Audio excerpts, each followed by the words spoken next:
અમદાવાદના શાહ આલમ વિસ્તારમાં કોલોની વિસ્તારમાં લોકો ગટર અને ગંદકીથી ત્રાહિમામ. મળતી માહિતી અમદાવાદના શાહ આલમ ટોલનાકા પાસે આવેલ કોલોનીમાં ગટરના ઢાંકણા પણ ખુલ્લા છે અને ગંદકીનું સામ્રાજ્ય એટલું બધું છે કે ત્યાંના લોકો માટે રહેવું અને હલવું પણ મુશ્કેલ થઈ ગયું છે. ખુલ્લા ઢાંકણાના કારણે કોઈ પણ જાનહાનિ થવાની શક્યતા રહેલી છે. મ્યુનિસિપાલિટીમાં રજૂઆત કરવા છતાં કોઈ પણ પ્રકારનો સાથ સહકાર કે ધ્યાન આપવામાં આવતો નથી તેવું લોકો જણાવી રહ્યા છે. Story report by Vikramsinh Zala, Ahmedabad. આ છે સરકારી વસાહત એફ કોલોની રોડ ઉપરની હાલત. સરકારી વસાહતની ગટરોમાં ડ્રેનેજ લાઈન જોડતા અવારનવાર ભરાઈ જાય છે અને રોડ ઉપર આવે તો પાણી આવે છે. આખા રોડ ઉપર ગટરનું પાણી ઉભરાય છે અને ગમે ગંધ મારે છે. રોગચાળો ફાટવાની દહેશત સેવાઈ રહી છે, છતાં કોઈ ધ્યાન આપતું નથી. આ પાણી અહીંથી નીકળી છેક સાલમ દરવાજા સુધી પહોંચે છે. અવારનવાર કમ્પ્લેનો કરવા છતાં પણ આને આ અઠવાડિયે 15 દિવસે આ જ પરિસ્થિતિ થઈ જાય છે. તમે જોઈ શકો છો કે આ પાણી ઉભરાઈ ગટરનું દરેકના ઘર આગળથી નકરું ગટરનું પાણી જાય છે. આ સાલમ ટોલનાકા એફ કોલોની સરકારી વસાહતની પરિસ્થિતિ છે. મેન રોડ ઉપર ગટરનું પાણી ઉભરાય છે અને દરેકના ઘર આગળ જાય છે. તમે જોઈ શકો છો કે આ ગટરનું પાણી છેક ક્યાં સુધી પહોંચે છે. છેક સુધી ગટરનું પાણી જાય. સરકારી વસાહતનો જે કોન્ટ્રાક્ટ છે એ કહે છે અમારા કામમાં આવતું નથી, ગેટિંગ કોર્પોરેશનનો આવે તો કામ થાય. જેથી જે પણ પરિસ્થિતિ હોય આનો નિકાલ લાવવા વિનંતી છે. આ છે સરકારી વસાહત એફ કોલોની. આજે એની ગટર લાઈન આમ જાય છે.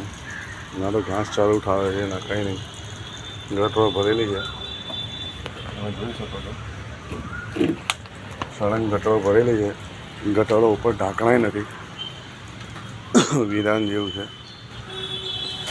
આ લોકોને કહીએ એટલે સાફ સફાઈ કરતા નથી. બધી ગટરો ખુલ્લી રાખી છે એણે.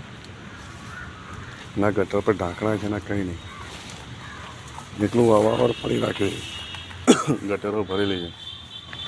દરેકના ઘરમાં પાણી ઘૂસી જાય છે. કોઈ અમને કહેવાવાળું નથી, એના ધ્યાન આપે છે. આ ગટરોના ઢાંકણા ખુલ્લા હોય છે. બાળકો પડી જાય, મરી જાય તો એ ના થાય. જુઓ, દરેક ઢાંકણા ખુલ્લા અને ગટરો પેક. દરેકના ઘરમાં પાણી ઘૂસે છે. કોન્ટ્રાક્ટ કહે છે કે અમે કરીએ છીએ, પણ થતું નથી.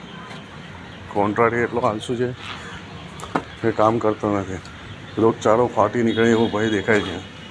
આ છે સરકારી વસાહત એફ કોલોનીની પરિસ્થિતિ. આ લોકો રાજ્ય સરકાર દ્વારા ભાડેથી મકાન આપેલા છે. જુઓ, તમે જોઈ શકો છો. બધી ગટરો ભરેલી છે, પેક છે. આ પરિસ્થિતિ સરકારી વસાહત યોજના સાલમ ટોલનાકા એફ કોલોનીની છે. અહીંથી પાણી બધું રોડ પર જાય છે. આ છે પરિસ્થિતિ સરકારી વસાહત સાલમ ટોલનાકા એફ કોલોનીની. ત્યાંના કોન્ટ્રાક્ટી ધ્યાન આપતા નથી. આવી પરિસ્થિતિ તમે જોઈ શકો છો.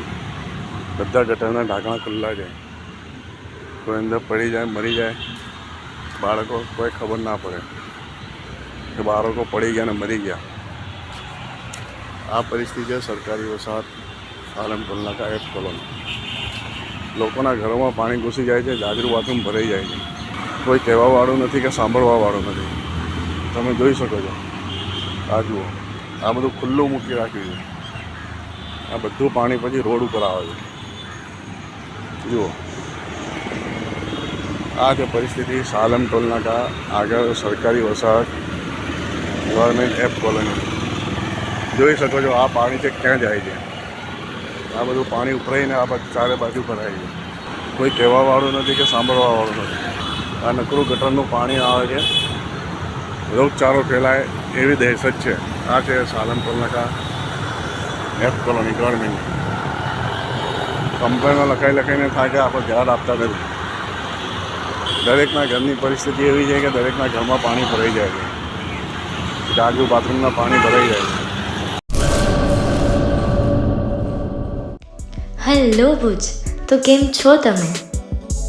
આજે હું તમને એવા શોરૂમની વિઝિટ કરાવું છું જે છેલ્લા 10 વર્ષથી કચ્છની જનતાના પ્રેમ અને વિશ્વાસથી મહેકતું લુગડા બજાર ફેમિલી શોરૂમ. આ શોરૂમમાં સ્ટાર્ટિંગ પ્રાઇસ 399થી છે, જેમાં kids wear, girls wear, boys wear અને જેન્ટ્સ વેર અને લેડીઝ વેરમાં પણ ન્યૂ વેરાયટીવાળું કલેક્શન પણ જોવા મળી રહેશે. અને જેન્ટ્સ માટે વેડિંગ કલેક્શન અને કુર્તા કલેક્શન પણ બહુ જ સારું છે. એનિમલ મૂવીનો પાર્ટ 2 આવે કે ના આવે, પણ એનાથી પહેલાં અમે લઈ આવ્યા છીએ લુગડા બજાર પાર્ટ 2, જેમાં તમને કિડ્સ વેરમાં વિન્ટર વેર સમર કલેક્શનનો ન્યૂ સ્ટોક આવી ગયો છે. લેડીઝ વેરમાં પણ ન્યૂ ડિઝાઇનમાં kurti, top and coat set best price थी स्टार्ट थाय छे. तो जेंट्स वेर में भी मिल जाएगा boss. Leather, jacket, brand pants and check shirts, formal shirts, track pants पर बेस्ट थी बेस्ट प्राइस साथे.